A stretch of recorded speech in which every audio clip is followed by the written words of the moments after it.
Lahirlah keturunan Bani Israel yang bernama Charles Darwin. Dia telusuri jejak nenek moyangnya, dibuka kuburannya, didapati kera.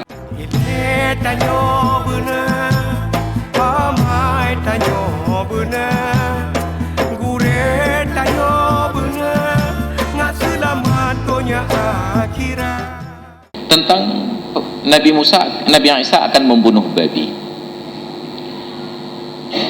Babi ini mempunyai karakteristik istimewa. Ada dua spesies binatang yang sangat mirip dengan manusia pada struktur dan organ tubuhnya. Yang pertama kera, yang kedua babi. Ada sejarahnya. Dalam Al-Quran ketika Allah Ta'ala murka kepada Bani Israel, dilaknat Bani Israel berubah menjadi apa? وَجَعَلْنَا مِنْهُمُ الْقِرَادَةَ وَالْخَنَازِرِ. Kami kutuk Bani Israel, sebahagian mereka berubah menjadi kera dan sebahagian menjadi babi. Maka kata ahli tafsir, benar-benar wujud fisik berubah menjadi kera. Mati sebagai kera, dikuburkan dalam sarkofagus berbentuk kera. Lahirlah keturunan Bani Israel yang bernama Charles Darwin. Dia telusuri jejak nenek moyangnya, dibuka kuburannya, didapati kera. Maka katanya manusia keturunan monyet. Nah, padahal cuma dia saja, hanya dia saja, dan mengayak kita untuk jadi keturunan monyet. Allah Allah laknat, Allah kutuk Bani Israel jadi kera dan jadi babi. Maka organ tubuh kera dan babi sangat dekat dengan manusia. Babi itu tinggal potong kaki dengan kaki depan, kaki belakang.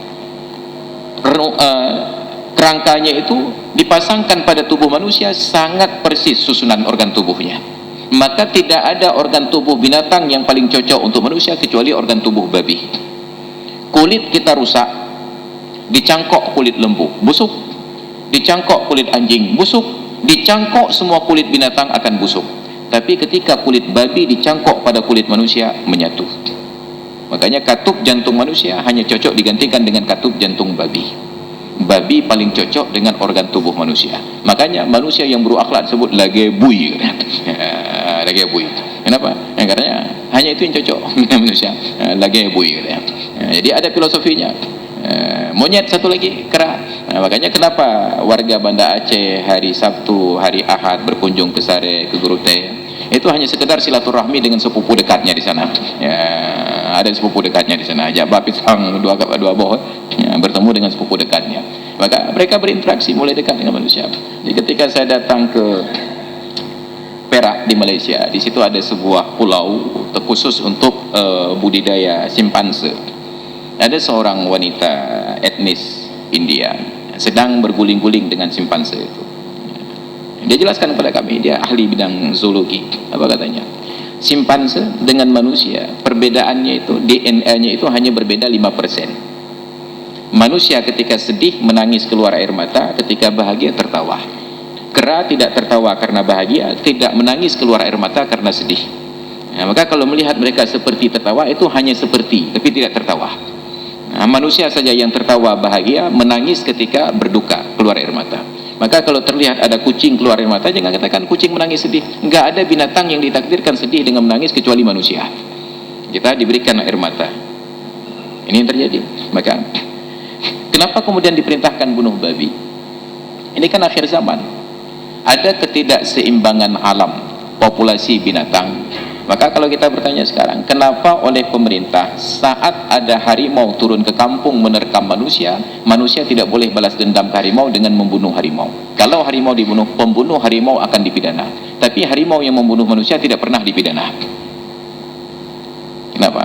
Karena habitat dan populasi harimau tersebut berkurang drastis sehingga tidak ada pemangsa alami untuk babi. Ketika harimau berkurang, babi bertambah. Saat babi bertambah, babi ini binatang paling serakah di dunia. Selera makannya tinggi sekali, tidak berhenti makan. Kalau sudah habis makanan, dia buang kotoran, dia muntah, dia makan lagi. Makanya di Mesir, di pusat kota itu sangat banyak pemulung sampah yang memelihara babi. Kenapa? Karena ada sampah yang tidak sanggup diolah manusia, itu diolah oleh babi. Karton dimakan, kaleng itu dimakan, entah bagaimana usus dan perutnya wallahu alam, keluar dalam bentuk kotoran alami menjadi organik. Tapi ketika terjadi virus flu babi, pemerintah Mesir mengambil kesimpulan babi-babi yang berkeliaran di kota dan perkampungan harus dimusnahkan. Apa yang terjadi? Sampah yang dipungut oleh pemulung tidak habis diolah, karena babi adalah binatang paling rakus di dunia. Makanya orang-orang yang serakah lagi bui lagi. Kenapa? Baju kan? Lagi bui lagi. Nah, akan terjadi suatu saat populasi babi tersebut meledak. Kenapa? Pemangsa alaminya berkurang. Harimau yang memangsa babi berkurang karena diburu oleh manusia hanya untuk mengambil kulitnya saja. Ketika harimau berkurang, tidak ada yang kontrol perkembangan babi, maka babi merusak. Sekarang saya sudah terlihat kerusakan gara-gara babi. Itu mulai dari babi kaki 4 sampai babi kaki 2, terlihat kerusakannya. Maka boleh jadi ketika akhir zaman itu nanti populasi babi itu terlalu banyak, maka Nabi Isa datang untuk membunuh babi-babi. Itu maknanya bisa jadi demikian. Maka ada manfaat, luar biasa manfaat pada babi. Maka yang menjadi pertanyaan, kenapa di dalam Islam diharamkan babi? Ingat, jangan salahkan Islam, karena Al-Quran tidak pernah menyebut babi kecuali diawali dengan kata-kata daging. 4 kali Allah sebutkan babi dalam Al-Quran, 4-4-nya diawali dengan kata-kata babi. Innama harrama alaikumul maitata waddama wa lahmal khinzir qul la ajidu fima uhiya ilayya muharramun alaikum illa ayyakuna daman masfu'an, sampai tetap lahmul khinzir, daging babi. Allah hanya menyebut daging babi. Menjadi haram babi secara keseluruhan bukan karena Al-Quran, ijtihad para ulama, karena disebutkan sebahagian dimaksudkan keseluruhan. Pars prototo, majas mursal, disebutkan daging babi, maksudnya babi secara keseluruhan. Tapi Allah tidak pernah sebutkan babi saja, tetap lahmul khinzir, daging babi. Maka yang sudah positif mudarat pada manusia kalau makan daging babi. Kenapa? Ada banyak cacing pita, sebab babi binatang yang paling kotor di dunia. Tapi tentang medis bahwa kulit babi bermanfaat, serum babi untuk menjadi vaksin meningitis dan lain sebagainya, ilmu pengetahuan berkembang. Al-Quran tidak pernah membantah, karena Al-Quran tidak katakan babi itu haram seutuhnya, hanya haram makan daging babi. Maka boleh jadi ijtihad ulama yang salah, tapi bukan kapasitas kita untuk menyalahkan ulama sekaliber Imam Syafi'i. So kata awak cukup nyepelah Imam Syafi'i. Tapi kita membuka ruang itu bahwa bukan Allah yang haramkan babi. Allah hanya katakan haram makan daging babi, bukan haram cangkok kulit babi, bukan haram suntik pakai serum babi, hanya haram makan daging babi. Makanya Dr. Yusuf Al-Qardawi saat kepada beliau ditanyakan tentang penyedap rasa makanan, seperti kita ada Ajinomoto dulu mengandung babi katanya. Ada umat Islam di Eropa bertanya tentang zat perasa makanan ini. Apa kata beliau? Diserahkan sampel penyedap rasa itu ke laboratorium ilmi Al-Azhar untuk dikaji. Rekomendasi yang diberikan kepada beliau, barulah beliau baca. Apa kata beliau? Zat ini benar bersumber dari babi, tetapi semua hal-hal yang mudarat pada babi yang diharamkan dalam Islam secara permanen sudah hilang dengan proses kimiawi. Satu. Yang kedua, nama benda ini tidak lagi disebut babi, sudah mempunyai kode-kode kimia yang lain. Maka merujuk kepada kaidah usul fiqh, al-hukmu manutun bil illati wujudan wa adaman. Hukum terkait dengan alasan-alasan hukum. Ada alasan ada hukum, tidak ada alasan tidak ada hukum.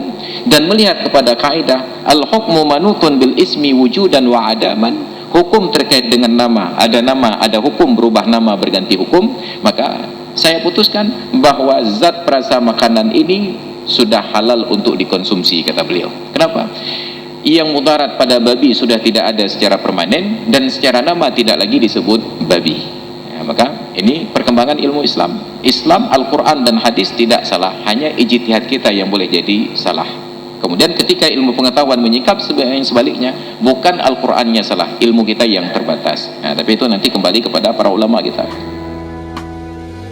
Ilmu tanyo benar, amai tanyo benar, kure tanyo benar, ngak selamat dunia akhirat. Ilmu tanyo benar.